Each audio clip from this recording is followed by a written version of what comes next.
जादुई फूलों का जादू। एक बार की बात है, एक गांव में सुनीता अपनी बेटी सलोनी के साथ रहती थी।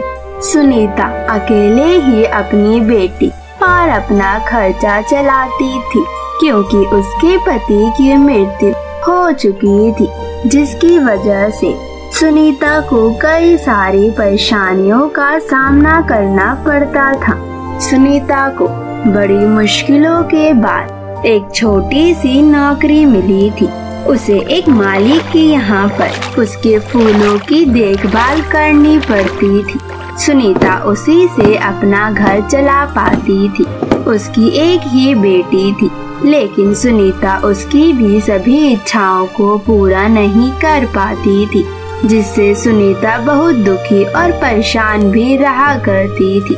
सुनीता सुबह सवेरे जल्दी उठती और अपनी बेटी को स्कूल के लिए तैयार करके उसे स्कूल भेज दिया करती थी और खुद बगीचों की देखभाल करने के लिए सुबह से शाम तक लगी रहा करती थी।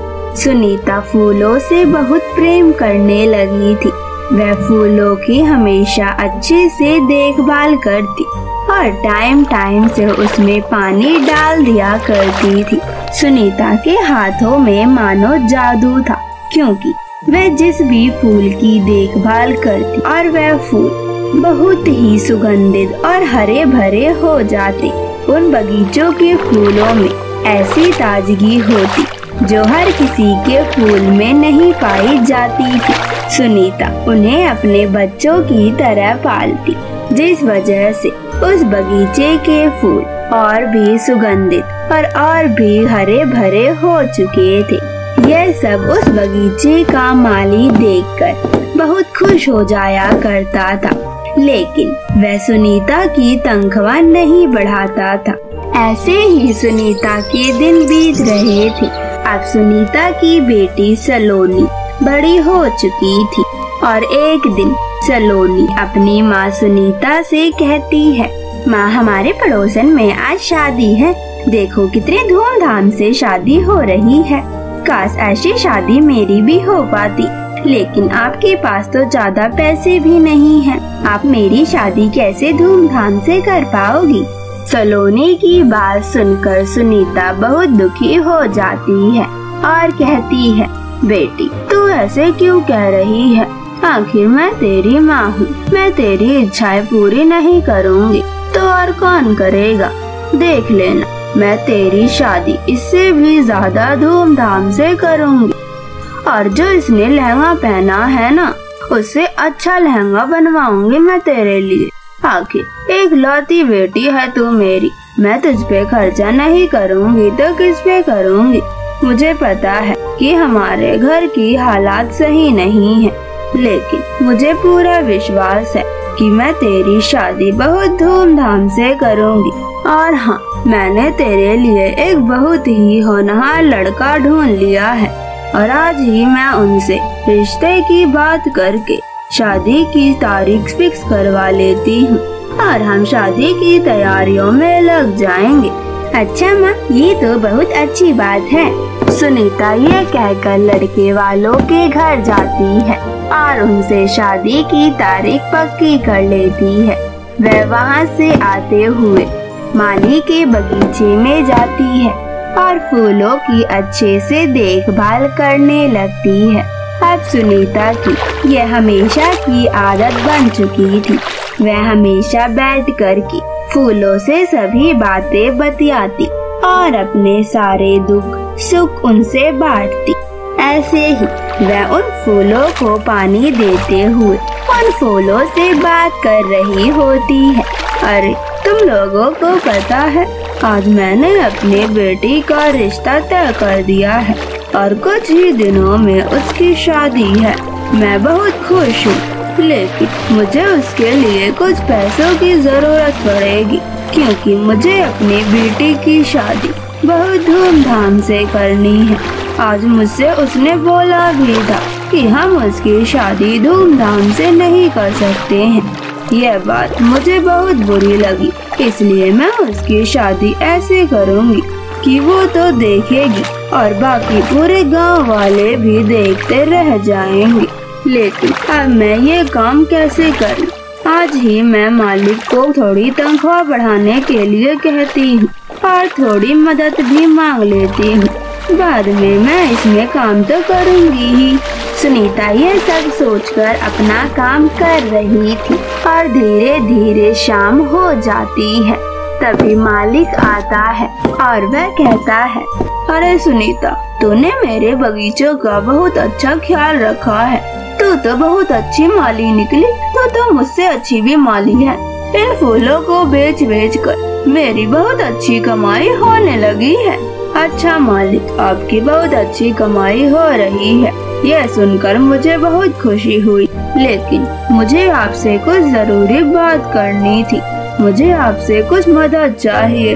हाँ बोल, मैं तेरी मदद करूँगा। जल्दी बोल, मेरे पास ना समय नहीं है। मालिक, मैं चाहती हूँ कि मेरी तनख्वाह थोड़ी बढ़ा दो और मेरी बेटी की शादी है, इसलिए कुछ पैसे उधार दे दो। हमारी थोड़ी मदद हो जाएगी। मुझे अपनी बेटी की शादी बहुत धूमधाम से करनी है। यह सुनकर माली को बहुत गुस्सा आ जाता है और वह कहता है, अच्छा गरीब औरत, आज तूने अपने रंग दिखा ही दिए। मैं तुझे 1 रुपया भी नहीं देने वाला हूँ। तूने अपनी औकात दिखा दी। आखिर तू कौन सा इतना अच्छा काम करती है? ये फूल ही तो हैं, इन्हें पानी तो टाइम से कोई भी दे देगा। इतने के लिए तो कितने सारे पैसे लेगी। क्या तेरे अंदर इंसानियत नहीं है क्या? इतने छोटे से काम के लिए थोड़ी तनख्वाह बढ़ा दो। कितनी जल्दी तूने बोल दिया। मैं तुझे 1 भी तनख्वाह फालतू नहीं देने वाला हूँ। तेरी बेटी की शादी जैसे तैसे हो, हमें उससे क्या मतलब। बड़ी आई एक तो गरीब है, ऊपर से अपनी बेटी की शादी धूमधाम से करना चाहती है। मैं तुझे 1 रुपया भी नहीं देने वाला हूँ। निकल जा तू यहाँ से। अब मैं तुझे 1 चवन्नी भी नहीं दूंगा और अपनी नौकरी पर भी नहीं रखूंगा।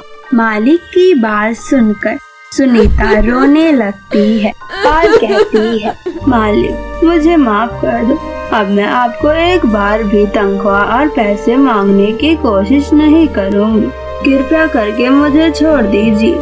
अगर आप हमें नौकरी से निकाल देंगे तो मैं अपनी बेटी की शादी कैसे करूँगी? आप हम जैसे गरीबों की मजबूरी को समझिए। नहीं, मैं तेरी एक भी बात नहीं सुनना चाहता हूँ। अब तू यहाँ से निकल और कल से काम पर भी मत आना।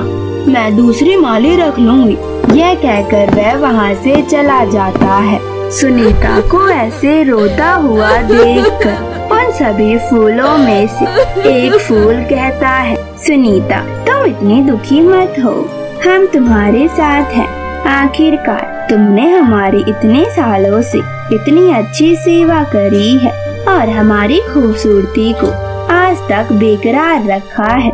इसलिए हम सब मिलके तुम्हें कुछ देना चाहते हैं। हम तुम्हारी इस सेवा को व्यर्थ नहीं होने देंगे।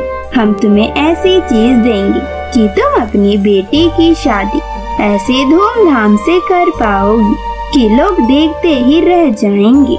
यह सब कहकर वह सभी फूल अपने जादू से एक बहुत सुंदर लहंगा बनाते हैं, जो कि एक जादुई फूलों का लहंगा बन जाता है, जिसे देखकर सुनीता बहुत खुश हो जाती है और कहती है, अरे वाह, ऐसे फूलों का लहंगा तो मैंने आज से पहले किसी की शादी में किसी को पहनते हुए नहीं देखा है। अगर ऐसा लहंगा मेरी बेटी पहनेगी तो लोग देखते ही रह जाएंगे। मैं तुम्हारे इस एहसान को कैसे भूलूं? सुनीता, ये कोई एहसान नहीं है, बल्कि जो तुमने हमारे साथ किया वह तुम्हारा फल है। हम तुम्हें ऐसे दुखी होता नहीं देख सकते हैं। आखिर तुमने हमारे लिए कितनी सारी मेहनत करी है, कड़ी धूप में भी हमारी कितनी सेवा करी है। इसलिए तुम इसे अपना उपहार समझो और इसे अपने साथ ले जाओ। इसकी मदद से तुम अपनी बेटी की शादी बहुत धूमधाम से कर पाओगी और इस लहंगे के जादू से तुम बहुत सारे पैसे भी मांग सकती हो, जिससे तुम अपने बेटी की जिंदगी में खुशियाँ ही खुशियाँ भर दोगी। यह सुनकर सुनीता वहाँ से खुशी खुशी उस लहंगे को लेकर चली जाती है और वह लहंगा अपनी बेटी को दिखाती है, जिसे देखकर सलोनी बहुत खुश हो जाती है। सुनीता उस जादुई फूल वाले लहंगे से बहुत सारे पैसे मांगकर अपनी बेटी की शादी की तैयारियां बहुत धूमधाम से करती है। और शादी वाले दिन सलोनी उस लहंगे को पहनकर किसी राजकुमारी या परी की तरह ही लग रही थी। सलोनी को पूरे गांव वाले देखकर हैरान हो जाते हैं और सलोनी की खुशी देखकर उसकी माँ सुनीता बहुत खुश हो जाती है और खुशी खुशी अपने बेटी की शादी बहुत धूमधाम से करती है।